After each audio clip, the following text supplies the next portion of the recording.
अजीत पवार कल फिर से महाराष्ट्र के उप मुख्यमंत्री पद की शपथ लेंगे। अजीत पवार एनसीपी अध्यक्ष और केंद्रीय कृषि मंत्री शरद पवार के भतीजे हैं। पवार पर सिंचाई घोटाले के आरोप लगे थे, उसके बाद ही नाराज होकर उन्हें डिप्यूटी सीएम का उन्होंने पद छोड़ा था और अब कल अजीत पवार महाराष्ट्र के उप मुख्यमंत्री पद की शपथ लेंगे। नीलेश खरे एबीपी न्यूज संवाददाता हमारे साथ जुड़ गए हैं। नीलेश, तो कल उप मुख्यमंत्री पद की शपथ लेंगे अजीत पवार? जी हाँ, जिस प्रकार की जानकारी राजभवन द्वारा मिली है उस हिसाब से कल सुबह 10 बजे राजभवन पे मंत्रिमंडल विस्तार होगा, जिसमें महाराष्ट्र के उप मुख्यमंत्री पद की गद्दी फिर एक बार अजीत पवार को सौंपी जाएगी। अजीत पवार जो कि शरद पवार के भतीजे हैं, और इतना ही नहीं, तो पिछले दिनों जो सिंचाई घोटाले के आरोप हुए 26,000 करोड़ के घोटाले के, उसमें उन्होंने अपना पद छोड़ा था और कहा था कि पूरी जांच हो उसके बाद गद्दी संभालूंगा। कुछ ही दिनों पहले महाराष्ट्र सरकार ने सिंचाई घोटाले के मामले में व्हाइट पेपर जो है वो जारी किया था और उसके बाद ये बताने की कोशिश की गई कि क्लीन चिट जो है वो अजीत पवार को दे दी गई है। उसी के बाद से अटकलें लग रही थी कि अजीत पवार फिर एक बार मंत्रिमंडल में शामिल होंगे और आखिरकार अब इस पर मोहर लगती नजर आ रही है कि कल अजीत पवार जो है वो फिर एक बार शपथ लेंगे। मंत्रिमंडल में फिर एक बार उनका प्रवेश जो है वो हो जाएगा और उन्हें उप मुख्यमंत्री पद की गद्दी जो है वो सौंप दी जाएगी। नीलेश, पहले आरोप लगते हैं, पहले पद छोड़ दिया जाता है, उसके बाद फिर से सत्ता में लौटने की बात आती है, कैसे देखा जाए इसे? कहीं ना कहीं जो आरोप हो रहे थे उससे अपने आप को दूर हटाने की कोशिश जो है वो अजीत पवार द्वारा की गई। पहले गद्दी छोड़ी गई, फिर व्हाइट पेपर जारी करने की बात की गई। जब व्हाइट पेपर जारी हुआ तो व्हाइट पेपर के जरिए ये बताया गया कि किसी भी प्रकार का घोटाला जो है वो यहाँ पर नहीं हुआ और अजीत पवार ने जो भी फैसले किए हैं वो जनता के हित में थे, ये बताने की कोशिश की गई और उसके द्वारा जो प्रतिमा मलिन हुई थी एनसीपी की और अजीत पवार की, वो साफ करने का प्रयास जो है वो किया गया। और अब जब उसमें सफलता मिलती नजर आ रही है, कांग्रेस पर दबाव बनाने में भी एनसीपी सफल होती नजर आ रही है, तब जाकर अचानक से शरद पवार ने ये फैसला किया है कि अजीत पवार फिर एक बार मंत्रिमंडल में शामिल होंगे और कल सुबह 10 बजे जो है वो अजीत पवार मंत्रिमंडल की शपथ लेंगे। तो कांग्रेस पर जिस तरह से दबाव बनाया गया है, कांग्रेस पर दबाव बनाने के पीछे की रणनीति किस तरह की रही होगी नीलेश?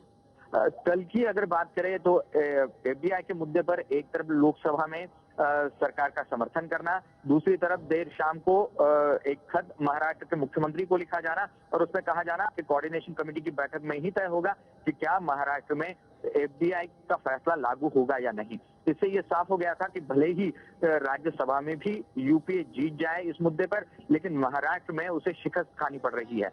इस मुद्दे को लेकर एनसीपी ने अच्छा खासा दबाव कल बनाया था। लगातार इसी प्रकार से एनसीपी जो है वो कांग्रेस पर बार बार दबाव बना रही थी और आखिरकार ये दबाव जो है वो सफल होता नजर आ रहा है और अचानक से ये फैसला किया गया है कि अजीत पवार जो है वो गद्दी संभालेंगे। नीलेश, हमारे साथ महाराष्ट्र बीजेपी के नेता विनोद तावड़े साहब भी जुड़ गए हैं, उनसे बात करते हैं। विनोद जी, अब महाराष्ट्र के डिप्यूटी सीएम उप मुख्यमंत्री बना दिए जाएंगे अजीत पवार, आप क्या कहेंगे? अजीत पवार ने खुद कहा था कि इंक्वायरी के बाद मैं निर्दोष होने पर ही वापस मंत्रिमंडल में आऊंगा और उसके बिना भी वो ये व्हाइट पेपर का कारण बता के आ रहे हैं। मतलब ये सिर्फ उन्होंने भी एंटीसिपेटरी बेल लिया है, पक्का ये इस भ्रष्टाचार के आरोप में फंसने वाले हैं। ईआईएल चल रही है, हम एसआईटी मांग रहे हैं और इसमें अजीत पवार दोषी ठहराए जाएंगे। लेकिन उसके बावजूद उप मुख्यमंत्री महाराष्ट्र के कल वो शपथ लेंगे इस पद के लिए, तो इस पे आप क्या कहेंगे? मैं यही कहूंगा कि ये अजीत पवार अपने जो उन्होंने जबान दी थे उससे मुकर रहे हैं और पृथ्वीराज चौहान पर शायद एनसीपी का दबाव है। वहाँ एफडीआई का मुद्दा खत्म होते ही तुरंत यहाँ पर एनसीपी के अजीत पवार फिर से डीसीएम हो रहे हैं। मतलब कोएलिशन गवर्नमेंट की उनकी जो दिक्कत है वो सामने आ रही है। हमारे साथ इस वक्त अंजलि दमानिया भी जुड़ गई हैं, उनसे बात करते हैं। अंजलि जी, सिंचाई घोटाले में आरोपी अजीत पवार अब उप मुख्यमंत्री पद की शपथ लेंगे, आप इस पर क्या कहेंगे? ये हमारे स्टेट के लिए, हमारे किसानों के लिए जिनकी इरिगेशन में जमीन गई है, उनके लिए ये कल का दिन ब्लैक डे होना चाहिए, क्योंकि इतनी मेहनत के बाद अगर इतना बड़ा स्कैम बाहर निकलता है और इस पे हम इतना शोर शराबा करने के बाद ये निकलता है और इस प्रकार से अगर उसे दबाया जाता है तो ये ब्लैक डे के सिवा और कुछ हम इसे बोल ही नहीं सकते।